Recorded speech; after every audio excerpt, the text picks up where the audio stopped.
The following is a special presentation of Tony Kurre Radio with Dr. Alex Heublein and Dr. Josh Klapow. This is Adapt or Perish. Welcome to Adapt or Perish, along with Dr. Alex Heublein, president of Adaptigent. I am Dr. Josh Klapow, and I think, Alex, that I'm losing my voice slightly. It's either that or I'm trying to sound more like Tony Kurre. I don't know which one you think. It sounds a little like it, man. You may want to go have that checked out. Well, they always tell me I'm really bad about this because, I'm not a radio guy. And I know both James Keats and Tony have told me that you need to you need to talk quietly like this. And I'm not that guy. I'm that guy who gets excited and I just start straining my vocal cords. And that's why I get this. No, I'm super excited about today's segment, talking about competition for a lot of reasons. One, it is competition is that thing that both drives us to success and can also drive us out of our mind. For some people, it raises their game. For some people, it takes them out of their game. And finding that way to compete in a healthy manner is just so critical in business and sports and life. But more importantly than that, the Guns N' Roses song was so perfect. When I was looking to, I was like, oh, this is beautiful. Welcome to the jungle. It gets worse here every day. I thought, I was like, man, Alex is going to love this one. So I'm very excited to hear about talking competition with you, but I was actually really proud of my song choice. Which you did great there. I mean, we're starting off with a classic. This is one of those ones where, man, the parallels to life are huge. And you do see people who they run from competition, or they kind of they create a world for themselves where there's little to no competition. I'm talking like maybe a little more on a personal level. And then you see people who are willing to kind of get in there and go head to head with somebody or something that rises to the same level. It's interesting to me in business because, you're talking about people's financial livelihood and you want to figure out how to win, but how do you go up against something that actually could take something away from you, and again, the parallels with sports and with relationships are huge. But what are your thoughts about sort of competition in business? And don't tell me as an economist, it's good for the marketplace. We all know that. But that it's good for the marketplace until it's your business, until it's your business. So enlighten us about why competition is good for me in my business. Well, yeah, I mean, when you look at competition, I mean, you're right. It's a double-edged sword, isn't it? On one hand, your competitors can drive you out of business if you're not careful. But on the other hand, it's really competition is what drives us to improve and to innovate and to do new things and bring new ideas and new products to market and really figure out, how we're going to compete. And what I found over my career is that a lot of people look at the competition as a negative thing. If we just had no competitors. And, you end up in one of two situations there. Either you end up in a monopoly or close to a monopoly. And you can see what happens in industries that have a monopoly, or they have a very small number of competitors in a marketplace. The whole market starts to stagnate. The whole market just slows down. There's no need to go out and try new things and take risks and come up with new ideas because, where your customer is going to go, they're kind of stuck with you. And so I prefer to view it on the side of competition as a good thing. It drives us to innovation. It drives us towards improving what we're doing. And ultimately, I think it makes companies a more interesting place to work. And I guess maybe the worst example of no competition is the government. So when you go to get your driver's license renewed or whatever, you have to stand in line at the DMV and you think this sucks. Well, there's a reason it sucks, because that's the only place you can get a driver's license. Now, if the government had competition there, I guarantee you'd be able to get a driver's license in 5 minutes. But standing in line at the DMV is your only option. because there's one provider of this sort of thing. So I think competition is really important, but it's interesting. I've gone into companies that really knew who their competitors were. And they were very, very focused on what's the competition doing every day. And then I've walked into companies where, honestly, I walked into one company one time and I said, well, who are your main competitors? And they were like, well, we really don't have any real competitors. And I was like, yeah, right. Because one of two things is the case. It's hysterical, right? I've heard that. No, I've heard that a million times. Again, I'm a psychologist and I'm like, bullshit. Right? Exactly. But it is because but they meet. Well, I don't know about you're in your example, but like I sometimes think that companies that will say we have no competition, they mean it. Now they may be wrong, but they really believe their own narrative, because to believe otherwise would get back to, oh no, now there is pressure. So do you see it as a lack of being insightful, or do you see it kind of as like a psychological sort of defense mechanism that we don't really have any competition? I think it's probably a bit of both. So I generally find one of two. When I hear, well, we don't have any real competitors, generally there's one of two situations happening there, right? One is they're just not aware of the competitors they have in the marketplace. And they think they've got something that's very unique, and they don't realize that they do have competition, and they're losing to competitors, but they don't know it. They have no idea they're actually losing deals, because they're like, well, we never see, company XYZ when we're out there in the market selling. I'm like, yes, because you're not in those deals. So yeah, it's almost like you almost put a set of blinders on there. And you say, well, yeah, there's no competition. Yeah, it turns out they're eating your lunch. You just don't know it. So that's one scenario. And then I think the other scenario is kind of what you described. People either get so enamored with their own capabilities as a company or their own products and all their unique features, they mistake competitive differentiation for having no competition. They'll say, well, we're the only ones in the industry that can do this. I'm like, yeah, maybe so, but that's one of 50 features or whatever that people care about. So I think, in both cases, though, I think people are deluding themselves, right? If you're truly in a market with no competitors, then you're either a monopoly or there's no market for what you sell. Right. Because trust me, if there were a big market for it, you'd have competition. So in some ways, having competitors validates your market, the market you're going after. And you're not just competing with those competitors. In a lot of cases, you're competing with completely, different things that people could spend their money on. If you're out, for instance, selling, luxury watches, if you're Rolex, you might say, well, Breitling is my big competitor and we're competing with those guys. Actually, you're competing with people that are going, should I buy a $5,000 watch or spend that money somewhere else? And so you have to look at competition as not just who are my direct competitors, but sometimes you end up with indirect competitors. And again, people generally don't see that. A lot of companies don't see that they have indirect competition. And again, you could be, for instance, an airline. You might be one airline thinking, oh, the other airline just lowered their fares or whatever, and we're competing on that. But in some countries and in some routes and markets, you're actually competing with people driving. Right. And how do you compete with that? So there's hundreds of examples of this throughout the business world where you think you're competing with this narrowly focused group of competitors. In reality, you're competing with the broader market, and you're competing with spend on completely different categories. So one of the things that you talk about competition, and there's this idea of, we're better than whomever.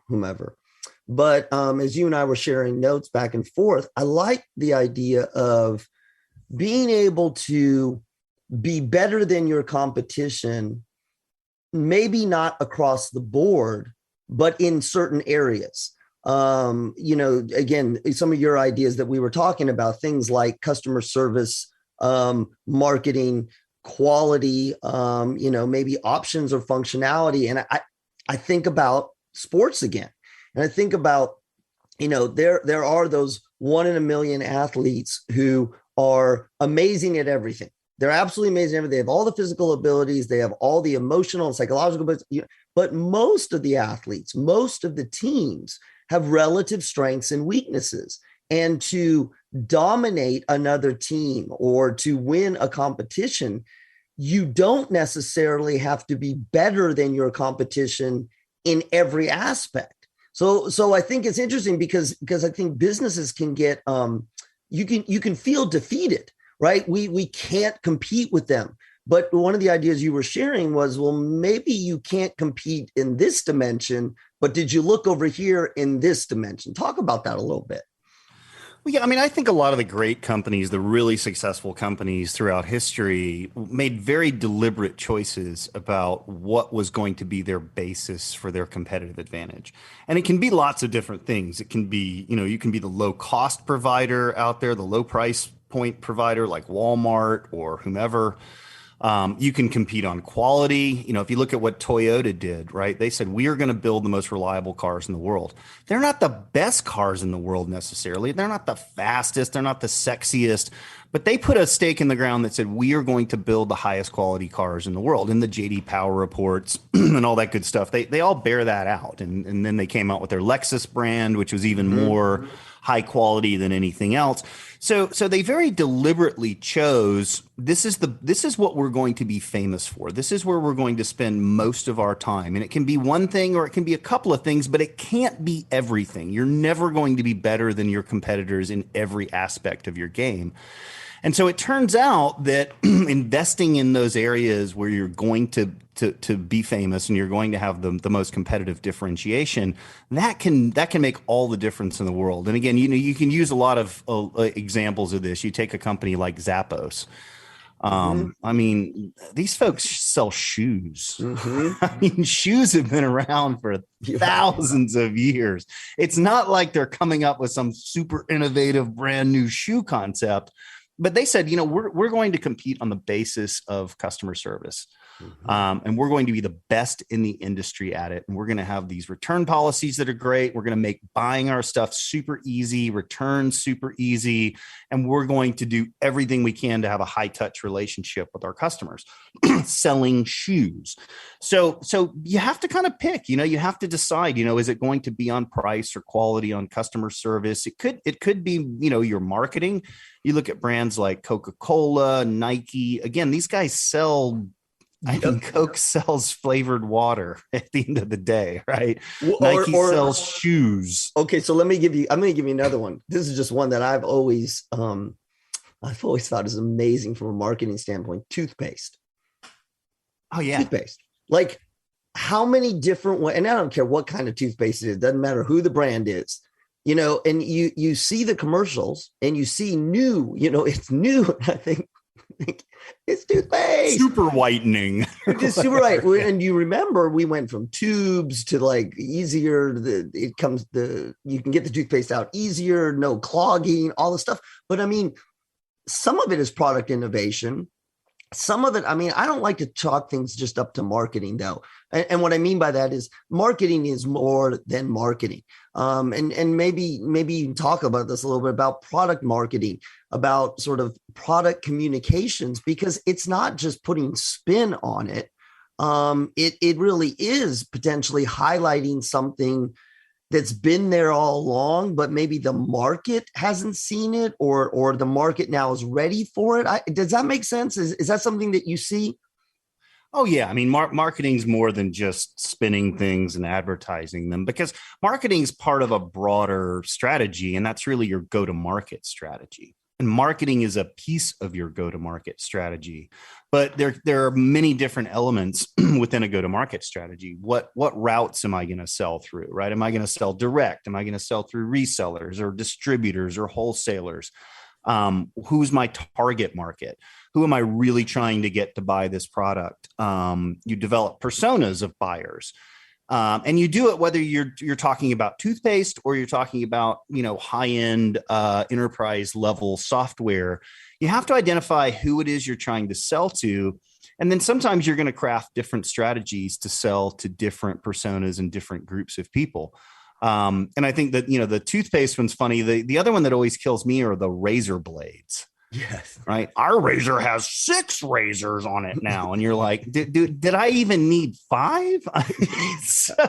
so they much better with 7. So much closer of a shave with 6 blades. Right. And so you get into this stuff where it does reach a point of being ridiculous at some point. Right. There's a group of people out there that probably get really excited about having a 6th blade on the razor or whatever, or the little moisturizing strip or what have you. I like the moisturizing strip. Everybody likes it. I love the moisturizing strip. It's the best part. But yeah, so the whole go-to-market strategy is really important. And you're right, it's not just marketing. I think when people tend to think about marketing, they tend to think about advertising and search engine optimization and trade shows and things like that. But marketing can play a much, much broader function in really figuring out what the overall go-to-market strategy is, and then taking what they find out in the marketplace and feeding that back into the product development organizations as well. I guarantee you that whoever's got the 6-bladed razor now went and did a whole bunch of market research and talked to a bunch of people and said, would you buy this? And would you pay more for a 6th blade versus 5? And so, you can feed that back into the organization. And that can make you a more innovative company because you're listening to your customers. So I view marketing as kind of a two-way street. Most people kind of view it as just, we're going to push all this spin out into the marketplace, but it's equally important that marketing takes what they learn in the marketplace and bring it back into the organization and share that appropriately so that you can drive, new products, new services, new features, et cetera. All right, so let me ask you a question. So we're talking about, the competition, it's great, and it's so great for us, and it's wonderful, and, all that kind of stuff. But you're out there, and let's say you're not a large business, you're not a huge business, and you are coming up head to head against the competition, and they are beating you, maybe head to head sales. And again, I use with my clients, even my business clients, Alex, I like to use lots of sort of life analogies because it's all the same. So, if you're a sports team, you can talk about, well, it's great. There's a lot of good teams. It helps us play better. But look, you're getting your ass kicked. And it is a reality. Relationships, same sort of thing. Well, there's lots of competition around. Well, it makes you a better person. What do you do, though, when you're a business and you are getting hurt by the competition and, your business is not failing, but it is not thriving you thought it was thriving, but the competition is beating you out. And it's easy to say, well, that will, just get better. But that's easier said than done when you're talking about limited resources, et cetera. Give us some insights on that one. Yeah, I think there's a couple of strategies you can take. And I've been through this many times in my career. The competition's crushing us. Why are they able to beat us? And sometimes it's just a matter of resources. Sometimes it's a matter of where they happen to be in their product life cycle versus where you happen to be. But I think there's some good strategies. One of them is to get really focused. Particularly if you're a smaller company competing with a much larger company, don't try to compete with them on their level playing field where they have an advantage, right? You're never going to get a level playing field there. They have an advantage. They have more resources. They have more marketing dollars to throw at things. They've got more product development dollars. So one way is to really focus and decide we're only going to go after this segment of the market, and we're going to tailor our products and services so that we can win in a sub-segment of the market maybe the big guys aren't focusing on. They're trying to sell to everybody in the market, but if you can specialize and say we're only going to sell to this group of companies or this type of business or this type of consumer, then you can try to narrow it down and focus your precious resources on something that has a much smaller scope. So that's one strategy that you see a lot of companies going down. We're going to be specialists rather than trying to be generalists because we're never going to win at this generalist competition. I think the second thing you have to do is really going back to this idea of competitive advantage. you've got to narrow the focus of your competitive advantage. You've got to be very deliberate in deciding here's the basis upon which we're going to compete and succeed. And again, it could be price, it could be quality, it could be your marketing, it could be innovation, it could be the ecosystem of partners you're building. There's many different ways to do it. But what I find is a lot of companies, when you actually go talk to them and say, what's your basis for competition? What part of the market are you trying to go after, and what makes you unique? They don't know. And they're like, well, we got some really good stuff. And it's like, yeah, it's good stuff. It's not great stuff. So being able to make it very deliberate about what you're going to be famous for. Right. Again, if Zappos had tried to compete with every other shoe manufacturer and shoe seller in the world on their playing field, they'd have lost. Right. They said, we're just going to, we're going to produce some, we're going to be a reseller of shoes and we're going to be really, really good at it. And they tried to compete on every angle. They wouldn't be famous now, but they're famous. There's all these Harvard business case studies on these guys. And so they got really focused. A small company, they got really focused on saying, this is going to be what the aspect of our business and the aspect of our go-to-market that we're going to be famous for. And we're going to focus on that like a laser. So I think that's another way you can do it, is to really get very deliberate and make some really tough decisions about what are we going to be great at, because you can't be great at everything. So if you decide I'm going to focus on customer service, well, guess what? There's some other aspect of your business that's going to suffer for that because you've only got so many resources. So, maybe innovation suffers. Maybe you have to charge a higher price to do that. So there's going to be areas where you're not going to be as competitive. But as a smaller company, being able to get really laser focused and very deliberate on what your basis for competition and for competitive advantage is, that's going to give you some time to, it takes the time to go build that up. But once you do, that's what people know you for. And that's the kind of customer you're going to attract. So how do you do this? How do you, based on what you just said, how do you stay the course? Let me say it this way. You've got a business, you're pivoting in different areas in order to stay competitive, to stay ahead of the competition. Maybe you're incrementally moving things forward, but you're looking at your bottom line, and you're losing money or you're not turning a profit. Again, I see a lot of founders who, they've got great perseverance and they're moving forward, but you're bleeding money.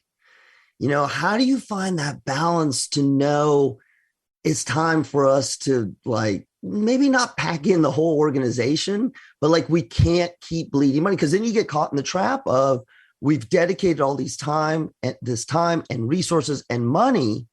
We can't stop now. Right. And what you don't want to do is burn up into nothing, but you're already half 3/4 of the way in.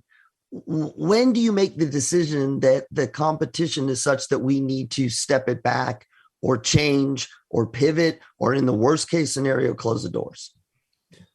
I think one of the interesting aspects of that is, and it's particularly true of sort of small and medium businesses. I mean, the biggest advantage that a small business has when it's competing with much larger established players in the marketplace is the ability to be flexible and adapt quickly.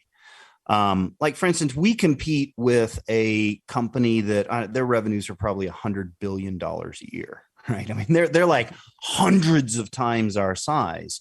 And so you say, well, gosh, how do you compete with a company that has that many resources, that has that big of a presence, a well-known brand throughout the world? One of the ways that we've been able to do that is by being far more nimble and far more flexible in the way we approach the market. Think about going out and buying a car. You go out and buy a car from Toyota or Ford or GM or whomever. You basically can get the car, you've got some options for it, and that's all you're going to get. You can't go to Toyota or GM and say, what I'd really like on this car is 12 cup holders, right? They're going to look at you like you're from Mars. So I think being able to go out there and listen to your customers and work very closely with those customers and use that nimbleness to your advantage, right? Because you always have to be listening to what your customers are telling you and what your prospects are telling you. And if you lose touch with the market that you're in, if you lose touch with them, then it really doesn't matter what you do. Eventually, you're going to go out of business. So you've got to stay in touch with the marketplace. But the difference is, as a small or medium business, you can do something with that information about what your customers are asking for. You can do it far more quickly than your competition can, because big companies are designed to run in sort of a steady state model. They have all these people and processes and procedures and rules and everything else. And you need all of that bureaucracy to do things at scale. But that bureaucracy, it slows everything down. It slows new product innovation down. It's amazing how, if you've never worked for a really big company, and I worked for a lot of big companies in my career, as well as small startups, the biggest thing that strikes me is that the small companies have less resources, but they can react to the market many times faster than the competition. So you've got to have that willingness to pivot, that willingness to do things that are maybe a little bit different than what the big guys are doing. And if you can do that, work very closely with your customers, then you can start creating something that they have a lot of trouble keeping up with. And so it's all about this idea that this whole show is about adaptability. It's all about making sure that you're adaptable to what's happening in the marketplace and use that to your advantage. And if you don't use it to your advantage, you're always going to be competing on somebody else's playing field where they have a natural advantage. You're probably going to lose in those situations. All right. So last thought about this, because I think this is really important. You know, if you're going at this in business or in life, if you're going solo, you know, you're doing it the whole, I'm going to do it on my own, right? I'm going to be self-made. Nobody's going to stop me, all these sorts of things. And yet, if you're willing to do it with a team, you have the opportunity to leverage, you know, relative strengths and weaknesses. I guess where I'm going with this is that finding the right size team for being successful, because we've seen this. We see the small companies that grow into the giant companies, or the small companies that are too small and they can't get the job done. So this idea of having the right size company or the right types of team members in order to be successful. How much of that would you say is both tactical versus, I don't know, it's like preferences, like, you know, wanting to have a smaller company or a larger company? I mean, can everybody be successful against the competition almost regardless of your size? You know, I mean, I think it has less to do with the size of your company in terms of the number of people and the quality of the people that you hire. And it varies from industry to industry, but, you know, I have a general philosophy is I'd rather have one great person than two good people. Mm-hmm. And so I think there's this, you know, and we're seeing this right now, the world and particularly in the US, we're in this war for talent right now. And everybody's, you know, quitting their jobs or they're moving around. You got the great resignation going on. And I think that finding and retaining really, really high quality people is maybe more important than how many of those people you actually have. And I think growth is another big challenge, though. You see companies that can grow very rapidly, and then they end up in a situation where either they've grown too fast and now everything is in chaos, or you see a situation, maybe even more times than not, where they overestimate demand and then they just get clobbered, right? And a really good example of this recently is Peloton. I just bought one of these Peloton treadmills, and I got to tell you, I love it. It's the coolest thing, and like makes me want to get on a treadmill because I'm competing with all these people I don't know, and they've gamified the whole thing. And it's wonderful. But what happened with Peloton, though, is that they started growing really rapidly, particularly when the pandemic started. And they were just selling these bikes and these treadmills as fast as they could possibly make them. But then they thought this trend was going to go on forever. And now that we're starting to see the pandemic trail off and people are going back to gyms and everything else, they all of a sudden said, whoa, we've got a bunch of warehouses full of these things that we produced, thinking we were going to sell them. And so I think it was last month, they brought in a new CEO, they brought in some new executives to say, okay, you got us here to this point, but now you're getting clobbered because you overestimated the growth.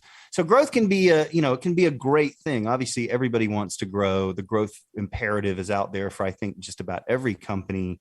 You want to grow fast and you want to be able to do it rapidly, but you can't go crazy. You can't end up in a situation where you're over expanding and you're growing too quickly. You got to be able to manage that growth and temper the enthusiasm of your investors, because people say, well, with Peloton, it was their CEO. He was to blame for all this. But the reality was the investors, the stock price was going through the roof. The investors were all on board. Everybody that had their stock was on board with this really. And if he'd come back and said, you know what, folks, we're going to slow growth down, like 1,000 million people would have screamed and yelled and gnashed their teeth about, I can't believe they're slowing down their growth. So you have to be careful with it. You have to set the right expectations with the market. You've got to set the right expectations with your customers.